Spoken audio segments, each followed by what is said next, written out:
So just about to have a busy day gardening. Um, Chris Rea on full blast. That's how I roll. But anyway, so the last best part of 2 years now, I've written a book. The Ringmaster, Mickey Duff. Um, the biggest book I've ever did, as in words. I think the biggest one I did was Alan Thompson's, which was about 94,000 words. Mickey Duff says probably about 110,000 words when I get the small print in. But in the words of Oscar Wilde, there's only one thing talked about, and that's not being talked about. So there's no point writing the best book, writing the best song, doing the best movie if you don't tell anyone. So the Mickey Duff PR train starts tomorrow. What does that entail? It basically entails me sat in bed probably for about 3 days in a row. Yeah, 8 hours a day, and just speaking, ringing up papers, radios, podcasts, magazines, basically anyone who will entertain me, talking about the life and times of Monty Prager. Yeah, it's. I think I've said loads of times on this channel, it's all about, when you release a new title, that title is red hot. It will never be on anyone's mind, or you'll grab their attention. Then the first 6 to 8 weeks, and that's when you have to act quick. So yeah, my plan is to have so the Kindle's out a week. Sorry, Kindle's out on Sunday, which is, what's that, 4 days. Paperback will be out later on in the year. Depending on, I want like a celebration, like a book launch in London, around maybe the London Xboxes.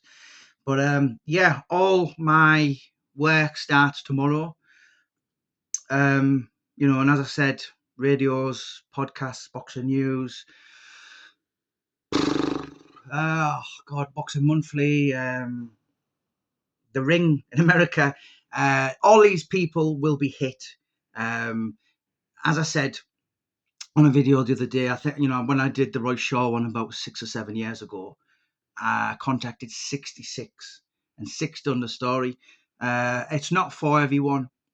There's no point me ringing up the Portsmouth paper tomorrow. Do you want to cover this Mickey Duff story? If he's never did anything in Portsmouth, for instance, like one of my first port of calls will be Henry. Will be the York paper because of Henry Wharton's in. Duke Mackenzie's in, so it'll be the Croydon paper. Who else? Billy Schwer, so it'll be the Luton paper. So there's a lot of work. I remember having a conversation with Chris Lambriano years ago.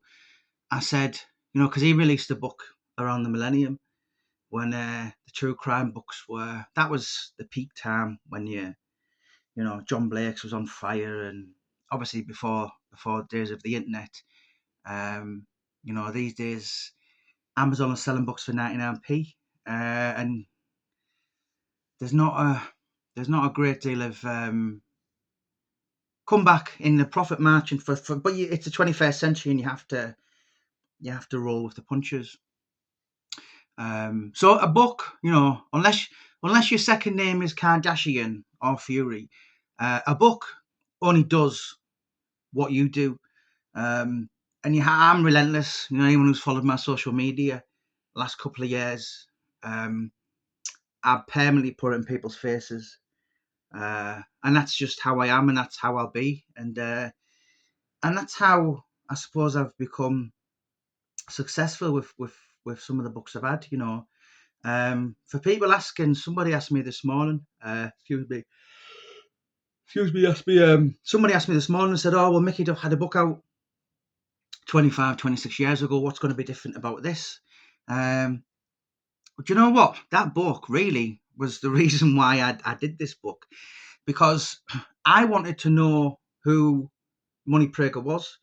And his 1999 biography, as good as it was, 20 and Out, written by Bob Mee, I was disappointed in it because, yes, he talks about Rocky Mancino and meeting all these superstars and the craze wanting to kill him, and Sonny Liston having what was the word he said? Unsatiable sexual appetite. I think that's the right word. Yeah, all these kind of stuff. But I wanted to know about him. I wanted to know about his life and bringing up around Brick Lane, and how bad did he have it in his life. And obviously, he was from reasonably good living, maybe I dare say middle class, in I forgot what the place, near Krakow, a little place, little village near Krakow, I think, in Poland. And obviously he had to run for his life, literally. Ended up in the poverty of the East End, which, Hanbury Street in the, what was Duff born, 1929. So he arrived over here in 1938. And, I've researched enough about the East End to say that, if you were brought up in the 30s and the 40s in Hanbury Street in the East End, Spitalfields and the old Jewish East End, that is poverty. And, obviously before he made the big lights and became, I dare say, maybe a wealthy man, he struggled. He started off around the small hall shows as a bit of a hustler. And in my head, I think this is really potentially some kind of Netflix series or a drama. I did. So this book is very much the same with the three Lee Duffy books and the three Paul Sykes books, apart from he wasn't a violent psychopath like the other two, or they certainly had a thirst for violence, extreme violence. But what I mean is, I walked into the story, met all the characters. So those people tell the story from various parts of his life. 50 people, 50 different people, the good, the bad, and the outright outrageous.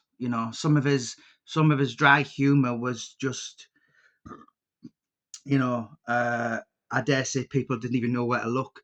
But that's what made him so unique, and just such a one-off. And you had to get up early in the morning to be on his wavelength. So yeah. Anyway, so my part to this, my whole meaning for this video is, I'm going to be speaking to podcasts, radios, magazines, papers, possibly television. I don't know. Just literally, there's probably going to be over 100 emails getting sent over the next couple of weeks, 6 to 8 weeks. I kind of work nights, so sometimes I'll have 3-4 days off. Sometimes I'll have 1 day off. I've got gardening to do today, but basically tomorrow I'm going to start bombarding your TalkSport, your 5 Live, some of the East End papers, who'll basically entertain me. And, I kind of put myself as I'm sat here now banging a drum. I need to make a smoke signal. I need to make a noise. I need to basically make the world sit up and notice and say, listen, there's a read here, which is 110,000 words. A first. I've went out and spoken to people I've probably had no right to. And, very, very sad, for the 50, some of the 50, 3 of those are no longer here. I interviewed John Spenceley. He's been dead nearly 2 years. I think he was one of the first people I interviewed. James Cook sadly passed a couple of months ago, and Colin Hart died early on this year. So I've spoke to people like your John the Beast McGarvey. I spoke to Hall of Famers, and I'm not talking about Colin Hart. I'm talking about your Ron Katz, your Graham Houstons, serious boxing writers. As I've said this loads of times, the media hasn't been very kind to Mickey Duff, in my opinion. I personally think, and a lot of people will go, "What do you know? You don't know." Listen, I've went and spoke to the people who knew him, who despised him, who loved him. One or two, particularly one guy I'm not going to mention, sat in front of me crying. Big, tough guy. And I, and I was like, and that really does bring a different narrative to the one. You see that Bricktop-esque figure, that East End boxing promoter with the big glasses and the kind of sinister smirk and snare, and he was very facetious, and his one-liners, and he probably was a very scary character, very intimidating figure. I personally think he was, and one or two in the book have said that. But he doesn't get. He was a lot of a nicer man than what. And do you know what? Listen, don't take my words for it. This is the feedback I'm getting. But to quote Mickey Duff, I never tried to be Father Christmas, but I wasn't diabolical. Law-abiding citizen, very, very straight guy, and his word was his bond. I think Jim Watt said to me, he said, in business, he really wanted to nail you to the floor, but once that contract was done, if he owed you money, then you would have got it. And John Spencer said to me, I liked him and I didn't like him, but he said I preferred him, dealing with him a lot more than the other one who came after him. And that's all I'll say on that. But yeah, listen, anyone who wants to talk to me about Monty Prager, aka Mickey Duff, the book is out in 4 days. I'm going to put the link for you to put a pre-order up. As I said, by the time I'm finished with this, his name is going to be everywhere. Personally, I've got a lot of energy, a lot of drive, and this book it's one my publisher said, Jamie, you should you should have finished it, like. And I just kept going. I spoke 30, just 35. I've done 35. Just let me do 40. Anyway, I ended up on 50, and I probably still would have been going on. But I've really enjoyed. It's been really insightful, thoroughly riveting, highly meticulous research. I've sat to the point where Mickey Duff has almost been my third wheel in my marriage.